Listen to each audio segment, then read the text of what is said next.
Magkaliskis tayo ng bangus. Ng dahan-dahan, everyone. Kasi tumatalsik talaga siya, in fairness. Mahirap pala siya. Naanap ko na nga yung dapat red to Well, anyways, talagang ganyan. At least marunong tayo. Hindi tayo nagsabi hindi tayo marunong, di ba? Kaya ng iba, hindi daw marunong. O hindi, nagtalsik-talsik naman sa aking damit oil. Pati sa mukha ko. Kaya inon ko yung tubig para yung kaliskis is sasama sa tubig ba. I'm thinking that way, the easy way. Na doon siya, ganyan, diba? Ang hirap, ang hirap. Kaya kayong mga kabataan, mag-aral kayo ng mabuti para makapagtrabaho kayo ng may mahanap kayong magandang trabaho. At least, kahit na nasa bahay kayo, pwede kayong mag-hire ng magluto sa inyo.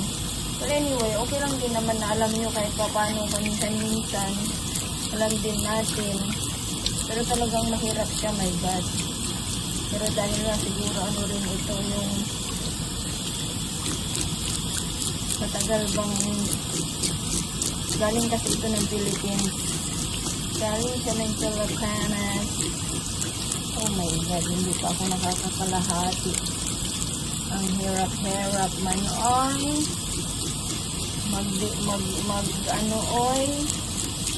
magkaleskes. That's all, everyone. Kaliskis pa more sa bangos ni Auntie. Ayay. It's good. Nakakamaso.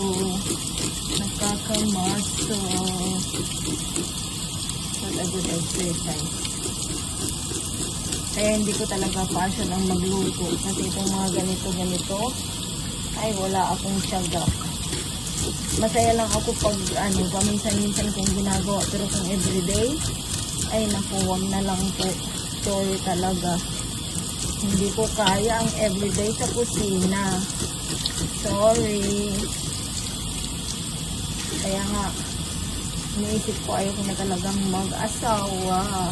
At least yung bunganga ko na lang ang nahanapan ko ng nilulutuan ko dahil mga anak ko at hindi sila magreklamo, diba? Kasi kung may asawa ka, syempre, kailangan mong pagluto ng masarap, tapos mamaya magkamali ka pa, ay sus, tapos away na kayo dahil mali. Yung mga pinagluluto mo, hindi masarap. Well, anyway, kahit yun sa asawa ko dati, hindi man ako masyado nagluluto kasi hindi man siya lagi-lagi sa bahay. Kaya huwag ka na mag-asawa. Okay ka na sa life mo. Ganun.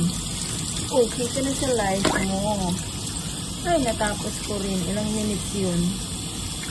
Pero hindi pa masyado Kailangan pang i-fix. Yung isa talaga parang nanibago ako kanina. Uy, ang tagal-tagal kong inanuhan.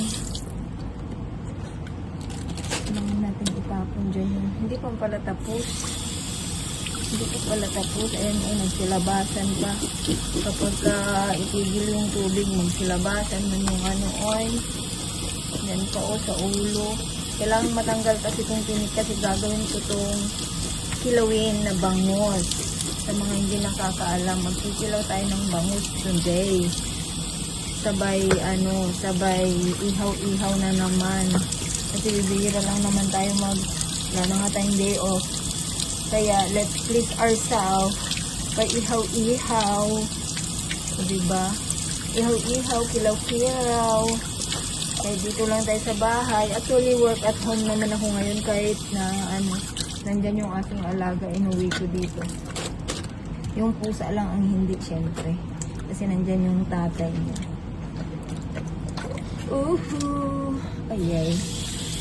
There you go. Islike na natin later on. Magkwento-kwento na lang ako habang ganito, no? Pero hindi naman makita yung mukha ko dyan, oy. Sorry, God. Wala yung tripod. Nandun sa ano. Pasensya. Pasensya kayo. Lipat ko kayo dito. Lipat ko kayo dito para makita nyo ang face ni Maganda. Dyan. Ay, dito. Ayan. Nakikita nyo ako halfway. Don't mind the sheets. Kasi yung aming bedsheet ay kalalaba dahil na ilang araw din kami hindi nag-stay dito ng baby girl. So, tingnan nyo itong isang nilinis ko kanina. Well, anyways, tanggalin na natin. Dapat is matalim itong ating kutsilyo para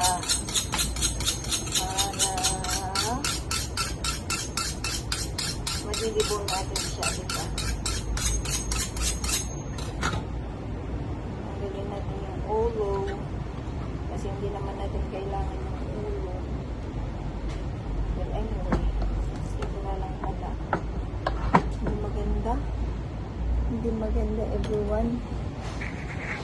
Ayan. Ay, buti na lang matalim yung kutsilyo. Maganda yung pagkakaano ko. Maganda yung hasa. O, diba? Yan yung ating bangus na... Mego! Out here, please.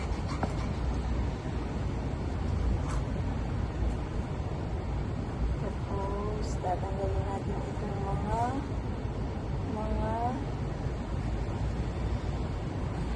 tinik. Tatanggalin natin itong mga tinik.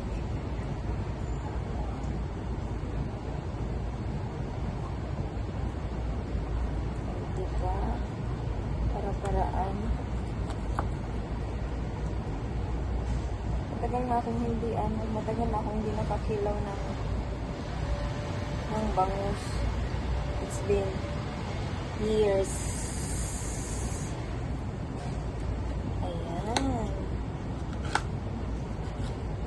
That's all. So, dun lang tayo magtatapos.